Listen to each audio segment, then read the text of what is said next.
There was once a prince who wished to marry a real princess. So he went on a long journey to find one. But every princess he met did not seem like a real princess. I must find a real princess, he said to himself. I will only marry a real princess. As the prince journeyed home, he was very sad. He told the king and queen that he had met many princesses, but that he could not find a real princess. I have been searching the world for so long to find the princess of my dreams. I haven't liked any of the ones I've met so far. What if I never find the love of my life?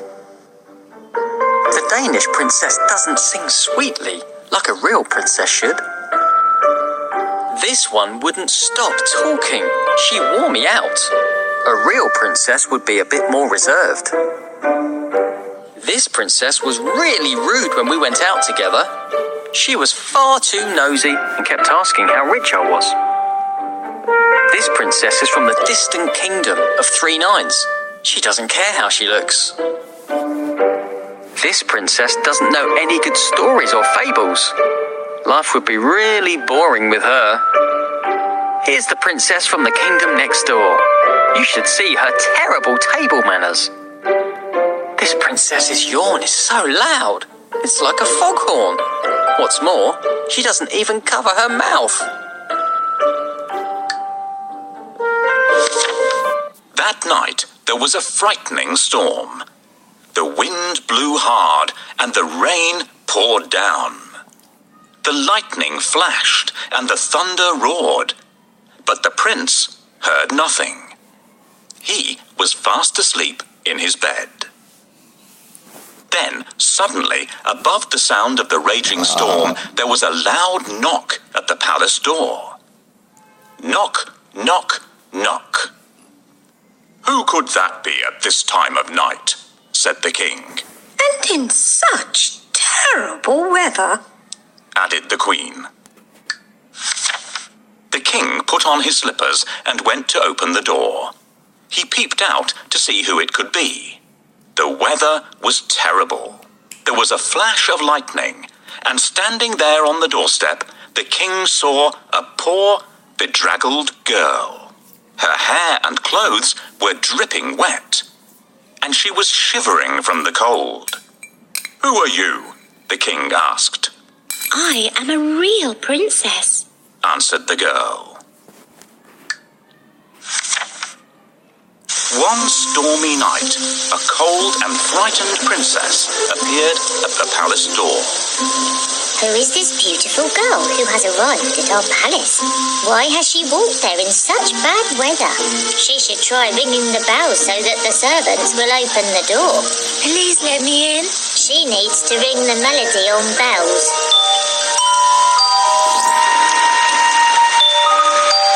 No, it doesn't sound like that. Listen to how it really sounds.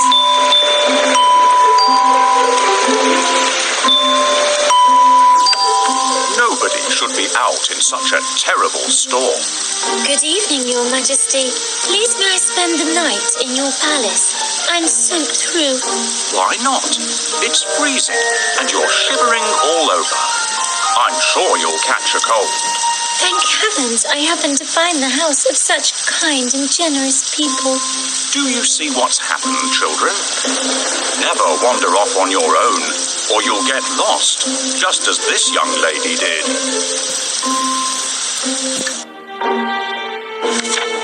The king let the princess in, and the queen said that she could sleep that night in the spare bedroom. The princess was grateful and thanked the king and queen for their kindness. The queen then turned to the king and said, "We must find out if she's a real princess or not." "How?" asked the king. Without saying a word, the queen went to the spare bedroom and took off all the bed covers.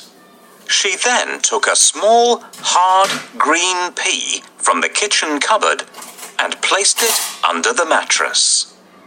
On top of this, she piled not one, not too, but 20 more mattresses and 20 quilts. The princess climbed up the side of the very high bed and lay down to sleep for the night. The girl with wet hair and a dirty dress didn't look anything like a princess, but she was invited to stay in the best guest room of all. The princess can sleep here tonight, but I'm going to put a pea under the mattresses.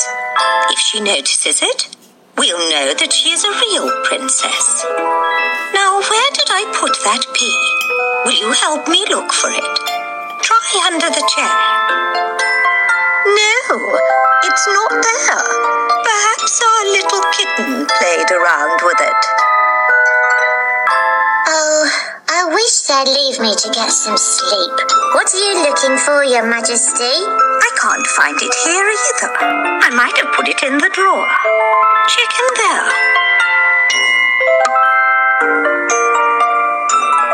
Can you help me hide the pea? Tap on the pea and then the bedding.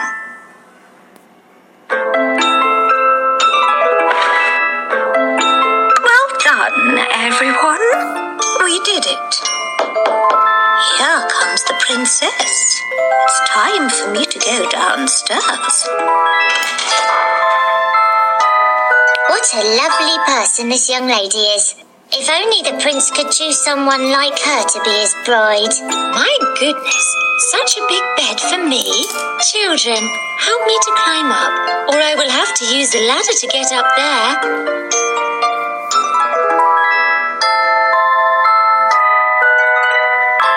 Thank you, children. I have never slept on such an uncomfortable bed.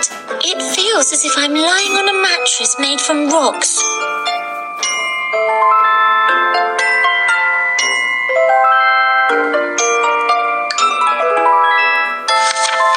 When morning came, they asked her if she had slept well, I did not have a wink of sleep all night. said the tired princess. There was something hard in the bed, and this morning I am bruised black and blue. The queen smiled and looked at the king. You see, only a real princess could be so sensitive. The king smiled and called for the prince.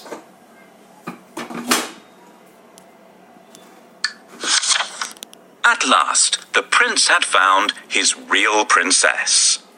They were soon married and lived happily ever after. And the pea, it was placed in the museum for all to see.